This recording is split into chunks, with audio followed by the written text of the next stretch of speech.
बिस्मिल्लाहिर्रहमानिर्रहीम। अस्सलाम वालेकुम स्टूडेंट्स। इलेक्ट्रॉनिक्स में आज का हमारा आर्टिकल है कॉमन एमीटर कॉन्फ़िगरेशन। हमने इससे पहले जो है वो ट्रांजिस्टर के बेसिक कंस्ट्रक्शन और उसमें बाइसिंग के बारे में जो है वो पढ़ा। और हमने बाइसिंग में सिर्फ ये देखा कि ट्रांजिस्टर को अगर एम्पलीफायर बनाने के लिए आपने बाइसिंग करनी है तो आपने उसको एक्टिव रीजन में जो है वो ऑपरेट करना है। अब कुछ सवालात जो आपकी तरफ से आए जिनका जवाब जो है वो देना पहले लाजमी है। वो जवाब ये था, सवाल ये है कि ये हमारे पास एक NPN ट्रांजिस्टर है, क्योंकि अब हमने NPN को ही ज़्यादा इस्तेमाल करना है। वजह मैं आपको बता चुका हूँ कि इलेक्ट्रॉन्स जो है वो इसमें मेजॉरिटी कैरियर्स होते हैं और उनकी मोबिलिटी जो है वो ज़्यादा होती है। अब आप देखें, ये एमीटर है, मैं इसको जो है वो हम बेस कह लेते हैं और इसको जो है वो हम कलेक्टर कहते हैं। जब आप नॉर्मल सिचुएशन में इसको बाइस करेंगे तो आप जानते हैं कि एमीटर बेस जंक्शन फॉरवर्ड बाइस होगा। तो एमीटर से जो करंट जा रहा है वो एमीटर बेस जंक्शन क्रॉस करेगा। यहाँ से IE जो है वो इस साइड पे जा रहा है। जब वो एमीटर को क्रॉस करके बेस में दाखिल होगा तो उसके पास जो है वो दो रास्ते हैं। अब जो बेस है उसकी थिकनेस आपने देखा बहुत कम है, तो कुछ इलेक्ट्रॉन्स जो हैं वो जो एमीटर से इधर आए हैं वो बेस में मौजूद होल्स के साथ रिकम्बाइन हो जाएंगे, मिल जाएंगे। और बाकी जो कुछ इलेक्ट्रॉन्स हैं उनको बेस के साथ लगा हुआ बैटरी जो है जिसका पोटेंशियल कम है, क्योंकि हमने कहा था बेस एमीटर के साथ आप छोटी बैटरी जो है वो लगाते हैं। तो बेस के ऊपर अगर आपने यहाँ पर पॉजिटिव टर्मिनल लगाया हुआ है तो ये पॉजिटिव टर्मिनल कुछ इलेक्ट्रॉन को बाहर खींच लेगा। तो इसका मतलब है यहाँ से बहुत सारे इलेक्ट्रॉन्स जो एमीटर से बेस में दाखिल हुए, कुछ इलेक्ट्रॉन बेस रीजन से बाहर की तरफ आ जाएंगे। बाकी सारे के सारे इलेक्ट्रॉन कहाँ पर जाएंगे? यहाँ पर। कलेक्टर के अंदर भी बहुत सारे इलेक्ट्रॉन्स मौजूद हैं, लेकिन वो कलेक्टर से बेस की तरफ नहीं जा पा रहे क्योंकि कलेक्टर बेस जंक्शन क्या है? रिवर्स बाइस्ड है। एमीटर से कुछ इलेक्ट्रॉन जो हैं वो बेस रीजन में दाखिल होने के बाद जो है वो बेस लीड से बाहर आ गए, जो कि बेस करंट कंस्टिट्यूट कर रहे हैं। अब कलेक्टर के साथ भी आपने बैटरी लगाई हुई थी, लेकिन यहाँ पर आपने बड़ी बैटरी लगाई हुई थी, तो मैंने 2 दफ़ा पॉजिटिव लगा दी। इसका मतलब है कि ये इस पॉजिटिव से ज़्यादा है, यानी यहाँ पर ज़्यादा हायर पोटेंशियल है। तो बाकी सारे के सारे इलेक्ट्रॉन जो है वो कलेक्टर में दाखिल हो जाएंगे, और वो कलेक्टर में दाखिल होने का मतलब ये होगा कि वो कलेक्टर से यूँ बाहर निकलेंगे तो कलेक्टर करंट कंस्टिट्यूट करेंगे। तो इसका मतलब है कि इधर से सारे इलेक्ट्रॉन्स, यानी ये जो मैं एरोज़ की डायरेक्शन लगा रहा हूँ ना, ये एरोज़ जो हैं वो इलेक्ट्रॉनिक करंट की डायरेक्शन बता रहे हैं कि इलेक्ट्रॉन एमीटर से बेस में दाखिल हुए, कुछ इलेक्ट्रॉन बेस से बाहर निकल गए, और बाकी जो इलेक्ट्रॉन्स हैं वो बेस से जो है वो कलेक्टर की जानिब जो है वो चले गए हैं, और इस साइड पे जो है वो मूव करके कलेक्टर लीड से बाहर निकल गए, क्योंकि वहाँ पर एक बड़ी बैटरी जो है वो इनको अपनी तरफ बाहर खींच रही है। तो आप लिख सकते हैं IE is equal to IB plus IC, यानी जो एमीटर से करंट ओरिजिनेट हुआ था वो 2 हिस्सों में तकसीम हो गया। लेकिन इस चीज़ को आप याद रखें कि IB is less than IC, ये आप याद रखेंगे, ठीक है। दूसरी चीज़, बीटा और अल्फ़ा के फ़िज़िकल मीनिंग जो है वो पूछे जा रहे थे। बीटा किसके बराबर होता है? IC over IB। यहाँ से आप IC की वैल्यू जो है वो निकालें तो वो आ जाएगा बीटा टाइम्स IB। अब बीटा एक बहुत लार्ज फैक्टर है, क्योंकि IC is greater than IB, तो बीटा एक लार्ज फैक्टर है। तो ये चीज़ इंडिकेट कर रही है कि बेस में अगर बहुत कम करंट होगा तो उस वक्त कलेक्टर में जो है उसके मुकाबले में कई गुना ज़्यादा, यानी जितना बीटा की वैल्यूज़ है उतना ही गुना ज़्यादा क्या होगा? करंट होगा। तो यहाँ से आप ये कह सकते हैं ये जो ट्रांजिस्टर है ये एक कंट्रोल्ड डिवाइस है। अब कंट्रोल डिवाइस का मतलब है जिसको किसी चीज़ से कंट्रोल किया जा रहा हो, जैसे आप कहते हैं रिमोट कंट्रोल्ड, तो इसको कहा जाता है it is a current controlled device. यानी बेस में जितना करंट देंगे उसी की मुताबिकत से कलेक्टर में करंट जो है वो क्या होगा? मौजूद रहेगा। अगर बेस करंट कम हो गया कलेक्टर करंट भी कम हो गया, बेस करंट बढ़ गया तो कलेक्टर करंट भी बढ़ गया, क्योंकि बीटा जो है अगर टेम्परेचर कांस्टेंट रहे तो बीटा भी ऑलमोस्ट कांस्टेंट रहता है, और अगर कांस्टेंट और इक्वलिटी साइन को ख़त्म किया जाए तो वहाँ पर क्या चीज़ आ जाती है? Proportionality sign. लेकिन ये उसी वक्त पॉसिबल है जब आप ट्रांजिस्टर को एक्टिव रीजन में, यानी जो बाइसिंग का तरीकाकार हमने डिसाइड कर लिया कि एमीटर बेस को फॉरवर्ड रखना है, कलेक्टर बेस को क्या रखना है, रिवर्स रखना है, तो उस सिचुएशन में जो है वो ये इक्वेशन क्या करेगी, होल्ड करेगी। और लेकिन बीटा जो है वो कांस्टेंट होना चाहिए। तो बीटा कांस्टेंट उसी वक्त होगा जब टेम्परेचर जो है वो वेरी नहीं करेगा, टेम्परेचर क्या रहेगा, कांस्टेंट रहेगा। ठीक है। अब एक सवाल ये भी पैदा हो सकता है कि सर टेम्परेचर के चेंज होने से बीटा क्यों चेंज होता है? तो टेम्परेचर के बढ़ने से आपको पता है इलेक्ट्रॉन होल पेयर जनरेट होते हैं, यानी टेम्परेचर बढ़ेगा तो बॉन्ड ब्रेकेज होगी सिलिकॉन में, इलेक्ट्रॉन होल पेयर बढ़ेंगे, जब इलेक्ट्रॉन बढ़ेंगे तो कलेक्टर करंट भी बढ़ेगा, और कलेक्टर करंट बढ़ने का मतलब है बीटा की वैल्यू बढ़ जाएगी। और अगर टेम्परेचर कम होगा तो उस वक्त आईसी की वैल्यू कम हो जाएगी और बीटा की वैल्यू भी कम हो जाएगी। तो इसलिए टेम्परेचर और बीटा का आपस में एक लिंक जो है वो पैदा होता है। आज हमारा काम है कि हम ट्रांजिस्टर को मुख्तलिफ़ कन्फिग्रेशन में जो है वो क्या करें, देखेंगे कैसे यूज़ किया जा सकता है। ट्रांजिस्टर में बेसिकली 3 टर्मिनल्स हैं। आप इन 3 टर्मिनल्स में से एक टर्मिनल को इनपुट के तौर पे इस्तेमाल कर सकते हैं, एक टर्मिनल को आप आउटपुट के तौर पे इस्तेमाल कर सकते हैं, और एक टर्मिनल को रेफरेंस के तौर पे इस्तेमाल कर सकते हैं। अगर आप एमीटर को रेफरेंस के तौर पे इस्तेमाल करेंगे तो उसको कॉमन एमीटर कन्फिग्रेशन कहा जाएगा। अब कॉमन एमीटर में जैसे यहाँ पर मैंने एक ट्रांजिस्टर बना लिया है, NPN ट्रांजिस्टर बनाया, जिसमें ये उसका बेस रीजन, ये इसका कलेक्टर रीजन और ये इसका एमीटर रीजन। आप क्या करें, ये एमीटर वाली वायर जो है आप इसको रेफरेंस के तौर पे इस्तेमाल करेंगे। इसका मतलब है अगर आप इनपुट अप्लाई करेंगे तो वो बेस और एमीटर के दरमियान होगी, और अगर आप आउटपुट लेना चाहेंगे यहाँ से तो वो कलेक्टर और एमीटर के दरमियान होगी।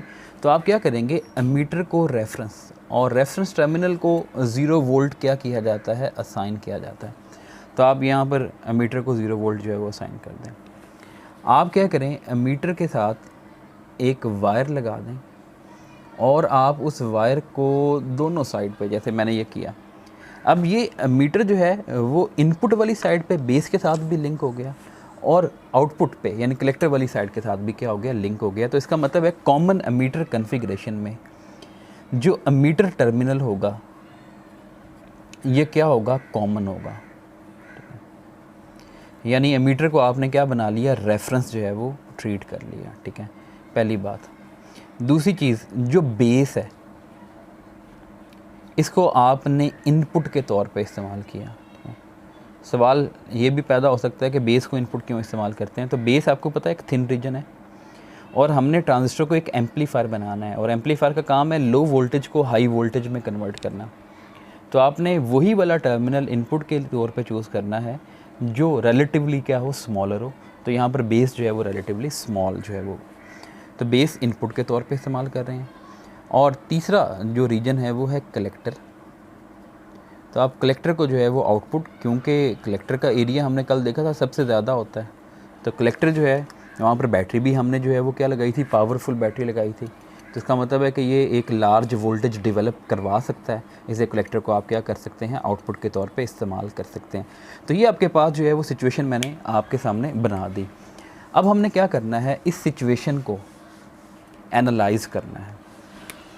एनालाइज़ क्या करना है कि हमने यहाँ पर भी इनपुट अप्लाई करनी है, यहाँ पर भी जो है वो आउटपुट लेनी है। ठीक है, बेस एमीटर को हमने कहा था फॉरवर्ड बाइस करना है। तो फॉरवर्ड बाइस करने के लिए हमने ये डिसाइड किया हुआ है कि पी रीजन को पॉजिटिव से और एन रीजन को नेगेटिव से जोड़ा जाएगा। देखें ये एन रीजन था क्योंकि ये एन, ये पी, ये एन, तो ये एन रीजन जो है वो बैटरी के नेगेटिव से जुड़ गया, और जो पी रीजन होगा वो बैटरी के पॉजिटिव से जुड़ेगा। लेकिन यहाँ पर क्या मौजूद होगा, एक रेजिस्टर जो है वो मौजूद होगा, और इस रेजिस्टर को आप नाम दे दें आर बी, क्योंकि बेस के साथ जुड़ा हुआ है। ठीक है, तो अब देखें पी पॉजिटिव से जुड़ गया और एन नेगेटिव से जुड़ गया। तो बड़ा बेसिक प्रिंसिपल जो हमने पहले सीखा हुआ है उसी को जो है वो अपने सामने रखें। यहाँ पर इस बैटरी को मैं नाम दे देता हूँ वी बी बी, और इस बैटरी को फ़िलहाल मैं वेरिएबल बना रहा हूँ। ठीक है, यानी मैं देखना चाहता हूँ कि इस बैटरी के वोल्टेज को बढ़ाने से या कम करने से जो है वो हमारे इस सर्किट की वर्किंग के ऊपर क्या फ़र्क पड़ेगा। दूसरी बात, मैंने कलेक्टर बेस जंक्शन को क्या करना है, रिवर्स बाइस करना है। मैंने कलेक्टर के साथ एक रेजिस्टेंस लगा दी RC, कल भी हमने ये काम किया था, और यहाँ पर हमने एक बड़ी बैटरी जो है वो लगा दी, और इस बैटरी को मैंने क्या कह दिया, VCC। अब यहाँ तक तो जो मामला है वो बड़ा सीधा सीधा है कि आप कहेंगे सर बेस पॉजिटिव से जुड़ा हुआ है और जो एमीटर है वो नेगेटिव से जुड़ा हुआ है। It means base voltage is high, ammeter voltage is low, तो बेस एमीटर जंक्शन जो है वो करेक्ट हो गया कि ये फॉरवर्ड बाइस्ड है। वाकई ही फॉरवर्ड बाइस्ड दिखाई भी दे रहा है, जो हमने असूल पढ़ा है उसी के मुताबिक ये फॉरवर्ड बाइस है। इशू कहाँ पर आता है, कलेक्टर बेस जंक्शन को समझने में जो है वो इशू आता है कि कलेक्टर बेस जंक्शन जो है वो उस वक़्त रिवर्स बाइस समझा जाएगा जब कलेक्टर जो है वो पॉजिटिव, क्योंकि ये एन रीजन है, एन रीजन को किसके साथ जोड़ना है, पॉजिटिव से। जो पी रीजन है ये नेगेटिव से जुड़ा होना चाहिए, लेकिन आप कहेंगे ये तो जी पी रीजन पॉजिटिव से जुड़ा हुआ है यहाँ पर, ठीक है। तो आप ये कह सकते हैं कलेक्टर एट हायर पोटेंशियल, क्योंकि कलेक्टर के साथ जो बैटरी लगी हुई है वो बड़ी बैटरी है, तो मैं यहाँ पर 2 दफ़ा पॉजिटिव का सिंबल जो है वो लगा दिया। और जो बेस है बेशक पॉजिटिव है लेकिन लेस पॉजिटिव है, तो इट मीन्स कलेक्टर जो है वो कौन से वोल्टेज के साथ जुड़ा हुआ है, वो हाई वोल्टेज के साथ। तो इसका मतलब है जो एन रीजन है वो हाई के साथ कनेक्ट कर दिया, जो बेस है वो किसके साथ जुड़ा हुआ है, वो लो के साथ। तो आप ये कहेंगे जो पी रीजन है वो लो के साथ जुड़ गया, तो आप कहेंगे collector is positive with respect to base, कि कलेक्टर का वोल्टेज हाई है, ज़्यादा है बेस के मुकाबले में, तो एन के ऊपर आप समझें पॉजिटिव है और पी के ऊपर नेगेटिव है। तो पॉजिटिव और नेगेटिव का मतलब वो वाले पॉजिटिव या नेगेटिव नहीं समझने आपने जो मैथमेटिक्स में आप समझते हैं कि जो 0 से बड़ा होगा पॉजिटिव होगा और 0 से नीचे नेगेटिव होगा। यहाँ पर पॉजिटिव का मतलब है positive with respect to another element, तो इसका मतलब है जो चीज़ हाई होगी वो पॉजिटिव और जो चीज़ लो है वो उसके लिहाज से नेगेटिव होगी, ठीक है। तो अब आपके पास जो है ये डिसाइड हो गया कि कलेक्टर बेस जो है वो क्या है, रिवर्स बाइस्ड है। ये जो बैटरी है ये भी आपने वेरिएबल लगानी है, ठीक है। अब हमारा काम है कॉमन एमीटर कन्फिग्रेशन की करैक्टरिस्टिक को प्लॉट करना। जितने भी इलेक्ट्रॉनिक या इलेक्ट्रिकल डिवाइसेस होते हैं हम हमेशा उनके लिए ग्राफ प्लॉट करते हैं वोल्टेज के दरमियान और करंट के दरमियान। उस ग्राफ को क्या कहा जाता है, करैक्टरिस्टिक कहा जाता है, ठीक है। तो हमने आज जो है वो जो हमारा टॉपिक है बेसिकली वो है कॉमन एमीटर कन्फिग्रेशन, और इसकी हमने करैक्टरिस्टिक जो है वो क्या करनी है, प्लॉट करनी है और देखनी है कि वो किस तरह की होती हैं। अब देखें यहाँ पर ये जो करंट है इस करंट को आप नाम दे दें, ये है IB जो बेस के अंदर दाखिल होगा। यहाँ से जो करंट कलेक्टर में दाखिल होगा यूँ इस साइड पे, इस करंट को आप नाम दे दें IC। तो कलेक्टर से करंट जो है वो IC आ रहा है, बेस से करंट जो है वो कहाँ पर जा रहा है, IB इस साइड पे। ये दोनों करंट यहाँ पर मिल जाएंगे और वो किसके बराबर हो जाएगा, IE।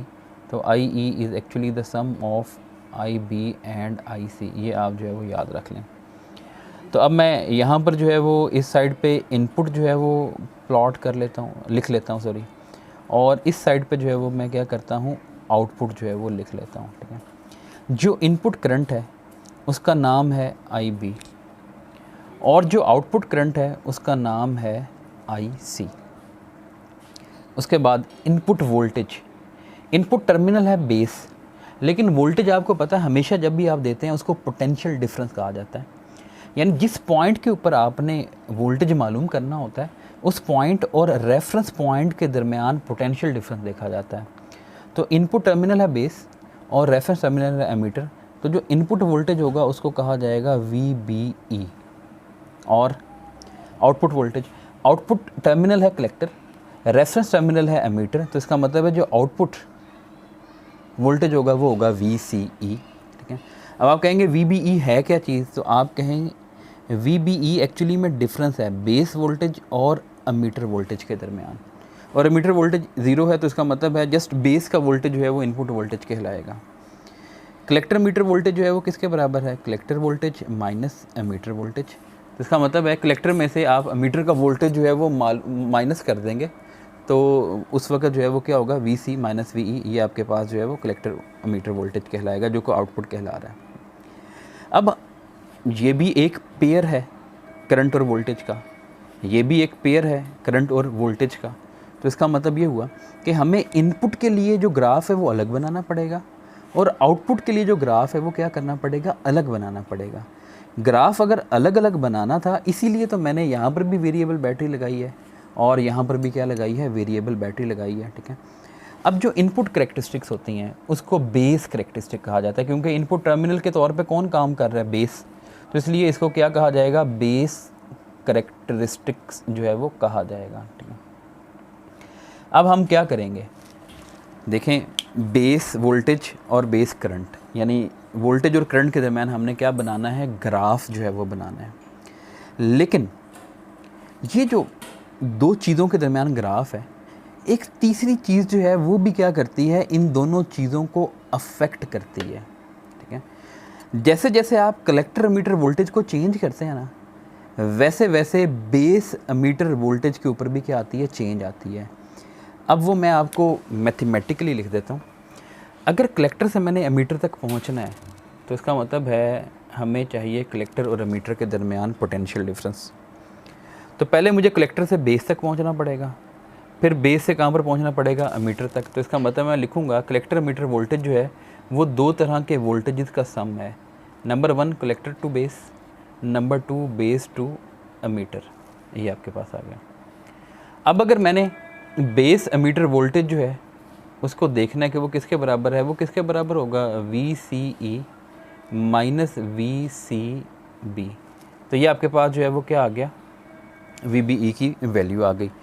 अब आप जो है वो देखें V C E minus V C B, इसका मतलब है जब वी सी ई चेंज होगा तो लाजमी सी बात है वी बी ई की वैल्यू भी क्या होगी, चेंज होगी। हम क्या करते हैं, इसका मतलब है हमें अब पता चल गया कि जो वी बी ई है बेशक ये इनपुट वोल्टेज है और इनपुट करंट के साथ साथ इसके अंदर कुछ ना कुछ क्या आएंगी, वेरिएशंस ज़रूर आएंगी, लेकिन ये और किस चीज़ के ऊपर डिपेंड कर रहा है, ये वी सी ई पे भी डिपेंड कर रहा है।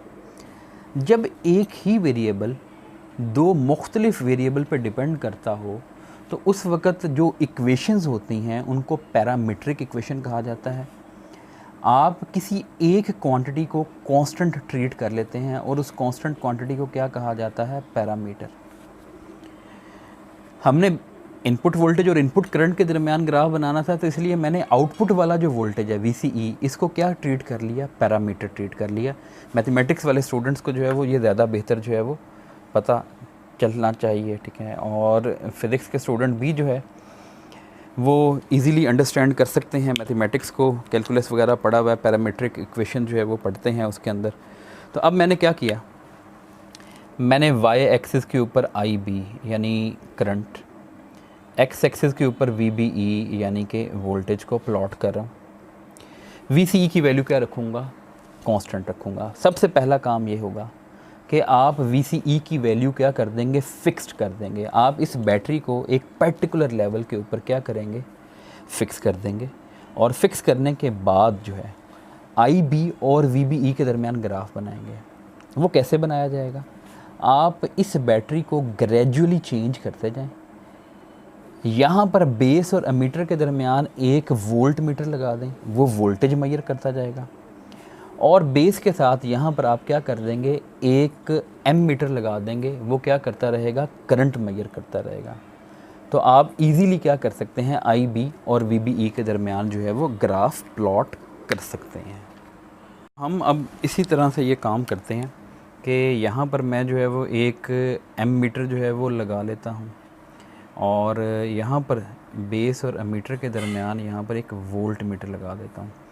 और ये आपको पता है कि वोल्ट मीटर हमेशा पैरेलल में जो है वो लगाया जाता है और जो एम मीटर होता है वो हमेशा सीरीज़ में लगाया जाता है। यहाँ पर भी मैं क्या करता हूँ, एक एम मीटर लगा लेता हूँ जो करंट को मेजर कर ले, ठीक है। और यहाँ पर कलेक्टर और एमीटर के दरमियान एक वोल्ट मीटर लगा लेता हूँ जो वोल्टेज को मेजर कर ले, ठीक है। अब करना क्या, सबसे पहला काम ये होगा कि आप VCE की वैल्यू को फिक्स कर दें, ज़ीरो कर दें, बैटरी को ऑफ़ कर दें। VCE ऑटोमेटिकली ज़ीरो हो जाएगा। अब आप क्या करें, बेस करंट और बेस एमीटर वोल्टेज के दरमियान ग्राफ बनाएं। कैसे बनाएंगे, आप VBV की वैल्यू को ग्रेजुअली चेंज करते जाएं, बढ़ाते जाएं। आप देखेंगे कि ये ग्राफ कुछ इस तरह का आ रहा है, जैसे फॉरवर्ड बाइस्ड डायोड का ग्राफ आता है, ये उसी तरह का ग्राफ आएगा। लेकिन आपने यहाँ पर इस ग्राफ के ऊपर लेबल करना है कि ये ग्राफ बनाते वक्त आपने VCE की वैल्यू 0 पे फिक्स की थी। आप देखेंगे वोल्टेज बढ़ रहा है, करंट इतना ज़्यादा नहीं बढ़ रहा। लेकिन जब आप 0.7 वाले लेवल पे पहुँचेंगे, यानी जिसको सिलिकॉन का बैरियर कहा जाता है, तो उस वक्त आप देखेंगे करंट जो है वो बढ़ना शुरू हो गया, क्योंकि 0.7 पे जाके प्रॉपरली डायोड जो है वो कंडक्टिंग स्टेट में आ जाता है। तो ये जो बेस एमीटर जंक्शन है, ये भी तो एक PN जंक्शन ही है, और PN जंक्शन जो है वो एक आम डायोड की तरह बिहेव करता है, ठीक है। दूसरी बात, अब आप VCE की वैल्यू को थोड़ा सा बढ़ा लें। आप VCE की वैल्यू को 0 वोल्ट से बढ़ा के 2 वोल्ट कर दें। अब देखें, जब VCE बढ़ेगा तो उस वक्त VCB भी बढ़ेगा, और जब VCE से VBE बढ़ेगा, अब आप जब ग्राफ बनाएंगे तो ये ग्राफ इसी तरह का आएगा, शेप उसी तरह की होगी। बस फ़र्क ये होगा कि अब ये ग्राफ फॉरवर्ड बाय स्टेट जो है वो VBE की एक बड़ी वैल्यू पे, पहले ये 0.7 पे दे रहा था, अब 0.7 से थोड़ा सा आगे हो सकता है, 0.8 0.9 के करीब जो है वो जाके दे। तो इसका मतलब है ये जो दूसरा आपने ग्राफ बनाया है, ये उस वक्त बनाया है जब VCE की वैल्यू आपने 2 वोल्ट रखी है। फिर आप VCE की जगह एक नई वैल्यू जो है वो लिखें, वो है 4 वोल्ट। अब आप जो है वो ग्राफ देखेंगे तो VCE जब मज़ीद बढ़ा तो VBE भी मज़ीद बढ़ना चाहिए। तो अब आप देखेंगे ये ग्राफ जो है वो कुछ इस टाइप का आएगा, यानी ग्राफ की शेप जो है वो चेंज नहीं होगी, सिर्फ जो चीज़ चेंज होगी वो क्या है, वो VBE का लेवल, यानी जिस लेवल के ऊपर इस ग्राफ ने नीचे से ऊपर की तरफ, यानी हॉरिजॉन्टल से वर्टिकल की तरफ मुड़ना है, वो वाला लेवल क्या हो जाएगा, चेंज हो जाएगा। इसे कहा जाता है नी पॉइंट, ठीक है। घुटने आप जानते हैं कि वो मुड़ने की जगह होती है जहाँ से आप अपने पैर मोड़ते हैं, तो यहाँ से जो है वो ये नी पॉइंट जो है वो स्टार्ट हो रहा है। तो जहाँ पर नी पॉइंट पहले आ रहा है वहाँ पर VCE की वैल्यू कम है, और जहाँ पर VCE की वैल्यू बढ़ा दी वहाँ पर नी पॉइंट जो है वो देर से आ रहा है। यहाँ से आपको एक पूरी की पूरी फैमिली ऑफ कर्व्स मिल गई, और आप VCE की वैल्यू को मज़ीद बढ़ाते जाएंगे तो ये कर्व्स जो है वो आपको उससे भी ज़्यादा मिलना शुरू हो जाएंगी और मिलती रहेंगी। अब जो नेक्स्ट बात है वो ये है कि हम आउटपुट करेक्टरिस्टिक, इनको तो हमने बेस करेक्टरिस्टिक कहा, या इसको इनपुट करेक्टरिस्टिक भी कहा जा सकता है, क्योंकि इनपुट करंट और इनपुट वोल्टेज के दरमियान बनी हुई है। अब जो आउटपुट करेक्टरिस्टिक्स हैं उनको कलेक्टर करेक्टरिस्टिक कहा जाता है, क्योंकि आउटपुट टर्मिनल जो है वो क्या है, इस वक्त कलेक्टर टर्मिनल है। तो अब हमने वो ग्राफ बनाना है किन किन के दरमियान, VCE और IC, यानी ये आउटपुट जो वेरिएबल्स हैं, यानी आउटपुट वोल्टेज और आउटपुट करंट के दरमियान बनेगा। लेकिन कुछ देर पहले मैंने एक फार्मूला यहाँ पर लिखा था, IC = बीटा IB, और ये चीज़ जाहिर कर रही है कि IC जो है वो IB पे भी डिपेंड कर रही है। इसका मतलब है कि असल ग्राफ तो आउटपुट करंट और आउटपुट वोल्टेज के दरमियान है, लेकिन बीच में इनपुट करंट भी टपक पड़ा। तो आप इनपुट करंट को यहाँ पर क्या कर लेंगे, पैरामीटर, जैसे हमने यहाँ पर VCE को पैरामीटर रखा था, यहाँ पर IB को क्या रखेंगे, हम एक पैरामीटर के तौर पे ट्रीट करेंगे। तो अब आप जो ग्राफ बनाएंगे उस ग्राफ में X एक्सिस के ऊपर VCE होगा, ठीक है, Y एक्सिस के ऊपर IC होगा, और IB एक पैरामीटर होगा। सबसे पहला काम ये करें, IB को मिनिमम लेवल पर रखें। जैसे हमने सबसे पहले ये किया था कि VCE को 0 रखा था। जब आप IB को मिनिमम लेवल पर रखेंगे तो IB 0 का मतलब IC 0 होना चाहिए आइडियली, लेकिन प्रैक्टिकली आप जानते हैं कि जब डायोड रिवर्स बाइस भी होता था तब भी उसमें से एक बहुत ही स्मॉल करंट, जिसको लीकेज करंट कहा जाता था, जो थर्मली जनरेटेड, यानी बॉन्ड के ब्रेकेज की वजह से पैदा होने वाले चार्ज कैरियर, यानी माइनॉरिटी चार्ज कैरियर की वजह से मूव करता था। तो कुछ ना कुछ करंट ज़रूर होगा। आप शुरू में VCE को बढ़ाएंगे, IC थोड़ा सा बढ़ेगा और वो अपने उस लीकेज करंट वाले लेवल पे चला जाएगा। उस लीकेज करंट को ना यूँ कहा जाता है ICEO, यानी कलेक्टर से एमीटर की तरफ जाने वाला करंट जब बेस ओपन हो गया है, O मीन्स ओपन, क्योंकि आप जानते हैं बेस को ओपन करूँगा तब भी तो जाके करंट ज़ीरो होगा बेस का, तो इसलिए बेस को समझे आपने ओपन कर दिया। ओपन करने का ये मतलब नहीं होता कि बाकी तार उतार दी है। ओपन करने का मतलब यही है कि आप बैटरी यहाँ से क्या कर दें, 0 वोल्ट पे ले आएँ। जब ये शुरू में वोल्टेज बढ़ता बढ़ता थोड़ा सा इंक्रीज़ होगा, आईसी बढ़ता बढ़ता ICEO के लेवल पे चला जाएगा। उसके बाद आप वोल्टेज को जितना मर्ज़ी बढ़ा लें, करंट में कोई कंसीडरेबल चेंज नहीं आएगी और आप ये कहेंगे कि IB की वैल्यू इस वक्त आपने कितनी रखी है, 0 रखी है। अब आप IB की वैल्यू थोड़ी सी बढ़ाएं, यानी ये जो बैटरी है इसको थोड़ा सा इंक्रीज़ करें। अब आप दोबारा से ग्राफ बनाएं, आप देखेंगे VCE को बढ़ाएं, IC बढ़ेगा, एक लेवल पे जाके ये कांस्टेंट हो जाएगा। ये आपने जो ग्राफ बनाया, ये ग्राफ बनाया है IB की एक नई वैल्यू पे, इसको मैं IB1 कह देता हूँ। IB की वैल्यू थोड़ी सी और बढ़ाएं। जब आप थोड़ी सी और बढ़ाएंगे ये ग्राफ कुछ इस टाइप का आएगा कि ग्रेजुअली जो है वो करंट बढ़ा, एक ख़ास लेवल पे आके वो मैक्सिमम हो गया और उसके बाद जो है वो ऑलमोस्ट कांस्टेंट हो गया। इसी तरह से आप IB की वैल्यू मज़ीद बढ़ाएंगे तो एक और ग्राफ आ जाएगा। तो इन तमाम ग्राफ्स में एक सिमिलरिटी है कि शेप सारों की जैसी, जैसे यहाँ पर सिमिलरिटी थी कि शेप एक जैसी है, बस IB की वैल्यू बढ़ाते जाने से ये ऊपर की तरफ ऑफसेट होता जा रहा है, बढ़ता जा रहा है आपके पास, ठीक है। अब एक सवाल ये कि ये शुरू में करंट क्यों बढ़ रहा है तेज़ी से? वो इसलिए बढ़ रहा है कि जब स्टार्ट किया जाता है तो उस वक्त collector base junction reverse bias नहीं रहता, बल्कि क्या हो जाता है, फॉरवर्ड बाइस हो जाता है। उस वक्त तक फॉरवर्ड बाइस रहता है जब तक कलेक्टर एमीटर वोल्टेज 0.7 वाले लेवल पे ना पहुंच जाए। जब ये 0.7 वाले लेवल पे पहुंचता है उसके बाद जाके ये रिवर्स बाइस हो जाता है। उसके बाद करंट ऑलमोस्ट क्या हो जाता है, कांस्टेंट हो जाता है। तब जो है वो आप कहते हैं कि ये जो कांस्टेंट करंट रीजन है, यानी यहाँ पर करंट ऑलमोस्ट कांस्टेंट हो गया है, इस रीजन को क्या कहा जाता है, एक्टिव रीजन। ये पूरा का पूरा रीजन, ये जो रीजन है जहाँ पर थोड़ा सा वोल्टेज बढ़ाने से करंट बहुत तेज़ी से बढ़ता है, इस रीजन को सैचुरेशन रीजन कहा जाता है। सैचुरेशन क्यों? क्योंकि यहाँ पर बेस एमीटर भी फॉरवर्ड बाइस है और कलेक्टर बेस भी फॉरवर्ड बाइस है। और ये जो रीजन है जहाँ पर IB जो है वो बिल्कुल ज़ीरो है और IC नहायत ही कम है, इसको कट ऑफ कहा जाता है। क्योंकि IB ज़ीरो उसी वक्त होगा जब बेस एमीटर रिवर्स बाइस होगा। तो यहाँ पर बेस एमीटर भी रिवर्स बाइस है और कलेक्टर बेस जंक्शन भी रिवर्स बाइस है। तो अब आप जो है वो 3 रीजन्स में क्या कर चुके हैं, डिवाइड कर चुके हैं, किसको, आउटपुट वाली कैरेक्टरिस्टिक को, ठीक है। वो 3 रीजन क्या हैं? एक रीजन वो है जिसमें बेस एमीटर जंक्शन और कलेक्टर बेस जंक्शन दोनों ही फॉरवर्ड बाइस्ड हैं, वो सैचुरेशन रीजन।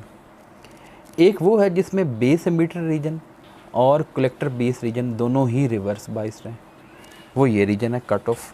और एक हमारा काम का एम्पलीफायर बनाने वाला जो है, जिसमें बेस और एमीटर वाला जो जंक्शन है ये क्या है, फॉरवर्ड बाइस्ड है, और जो कलेक्टर बेस जंक्शन है ये क्या है, रिवर्स बाइस है। तो ये हमारा एक्टिव रीजन जो है वो कहलाएगा। तो इसका मतलब ये हुआ कि आप ट्रांजिस्टर की कोई भी कन्फिग्रेशन जो है वो ले लें, उस कन्फिग्रेशन में 3 रीजन बनेंगे आउटपुट कैरेक्टरिस्टिक में, और सैचुरेशन, कट ऑफ और एक्टिव। एक्टिव एक बड़ा वाइड रीजन है, ठीक है, यानी बहुत ज़्यादा यहाँ पर वैरायटी है आपके पास।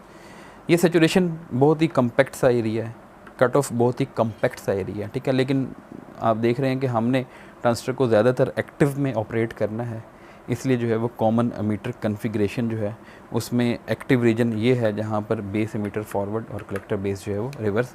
यानी बेस करंट बहुत कम भी नहीं रखना, बेस करंट बहुत ज़्यादा भी नहीं रखना, बस दरमियान में किसी ना किसी वैल्यू के ऊपर आपने उसको एडजस्ट कर लेना है। तो ये आज का हमारा टॉपिक है, इसको ध्यान से समझें। जितना यानी इफ़ेक्टिवली आप इस टॉपिक की अंडरस्टैंडिंग डेवलप करेंगे उतना ही बेहतर आप कॉमन कलेक्टर और कॉमन बेस कन्फिग्रेशन को भी समझ पाएंगे। तो जस्ट कंसेप्ट सेम ही है, भाई ये होगा कि सर्किट मुख्तलिफ होगा, वेरिएबल्स मुख्तलिफ हो जाएंगे, लेकिन तरीक़ाकार जो है वो क्या रहेगा, सेम रहेगा। अपना ख्याल रखिएगा, कोई क्वेश्चन है तो वो पूछ सकते हैं। अल्लाह हाफ़िज़।